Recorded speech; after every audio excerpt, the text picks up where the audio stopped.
السلام عليكم ورحمة الله تعالى وبركاته. اليوم جيت باش نفسر معكم فستان المحجبات، فستان شرعي كما كتشوفوا معايا.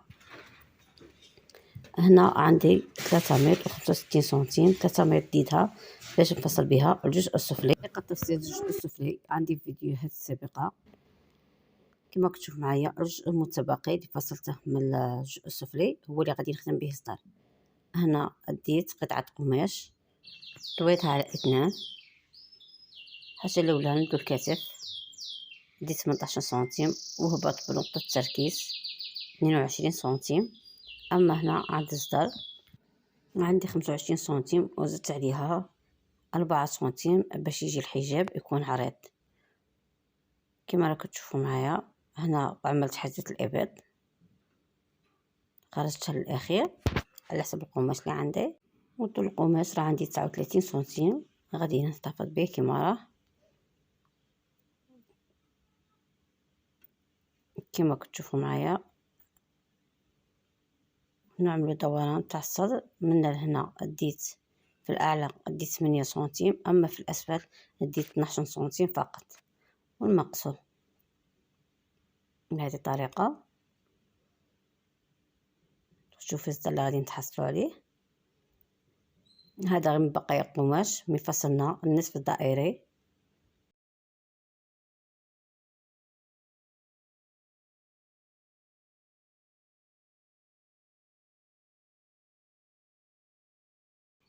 هنا نحو 2 سنتيم على الحافه باش ما يجيش عندك جلال مهود، ونقلعو 2 سنتيم تاع الكتف بهذه الطريقه. عليها غادي نفصلو الظهر تاعنا كما كتشوف معايا. حطيت على الناحيه المفتوحه ناحيه لاليزيير ونفصلو، وخليت حوالي 1.5 باش نخيطو الظهر نتاعنا.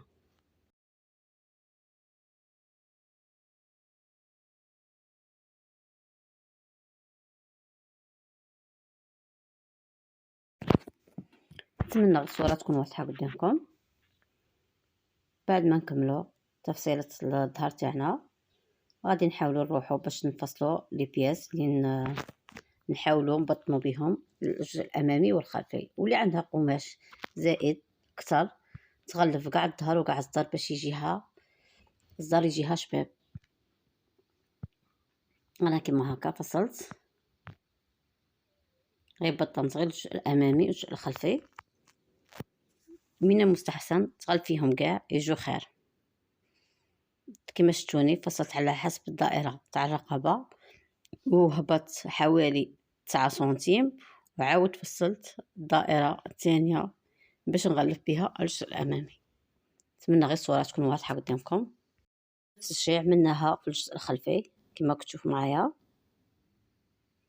بهذه الطريقه حتى نكملوا الفصاله تاعنا. دوك تشوفوا كي ندير ركبوهم في الجزء تاع الخياطه. هذه النتيجه اللي تحصل عليها كما كتشوفوا معايا. الان هبطنا باش نفصلوا الدوران تاع الخصر نتاعنا. انا حطيت الصدر نتاعي وعلمت به، ولا بد عليك الناحيه اللي تقيها منها في الطول هذا تقيها في الطول الثاني كما كتشوفوا هنا. علمت وغادي نقيس على لقيت معايا طول عندي حوالي 48 سنتيم. غادي نعملها في الناحيه الثانيه ونحاول نعمل نقاط ندور غير بالعقل باش نقدروا نفصلوا الخصر تاعنا بهذه الطريقه. صدقوني طريقه الفصاله دائما تكون سهله.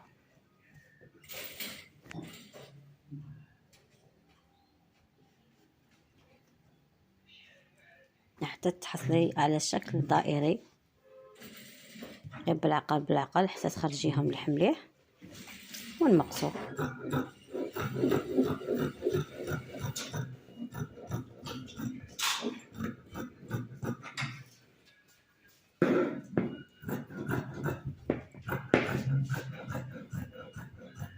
هذا هو الشكل اللي نحصل عليه.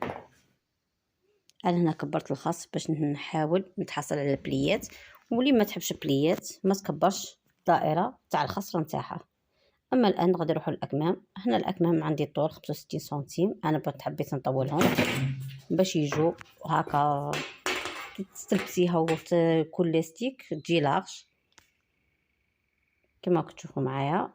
هنا طويت على 4 ونحيت الجزء اللي عندي بهذه الطريقة. حطيت بصالة تاع الحرزة الإبط. دائما عند الإبط نحطها في الكتف، اما اللي تكون في الكتف هي اللي نحب نحطها في الاسفل ومنفصل عليها. كما راني باغيه كشكشه كما شفتوني فصلت الجزء الدائري وزدت هبط حتى الاخير. اما هنا ديت 24 سنتيم بصح مع العلم بعد نقصت منها شويه، خرجتني كبيره مع الدوران تاع اليد تاعي شويه صغير خاطش هذا خيطها ليا. بعد نقصت منها من العرض باش قديت لاستيك يجيني مليح. غادي نحاولوا نرسمو الخط اللي يجي في الاخير، غادي نديه كاع على حساب العرض وغادي نزيد نهبط شويه نميل باش تخرج لي لامونش تاعي عريضه بهذه الطريقه. ثم العرض كاع تاع القماش ديته وعندي كشكشه في الاعلى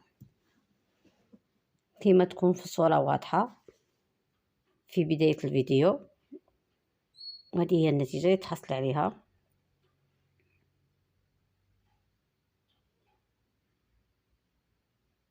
بهذه الطريقه صدقوني يجوا شابين في اللبسه تاعهم. نكملوا الصاله تاعنا، شوفوا النتيجه اللي غادي تحصلوا عليها في الصاله بهذه الطريقه.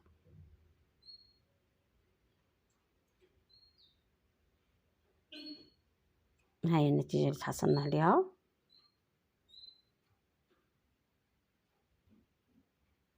هنا باش يكون عندك الفوليم في لامونش تاعك.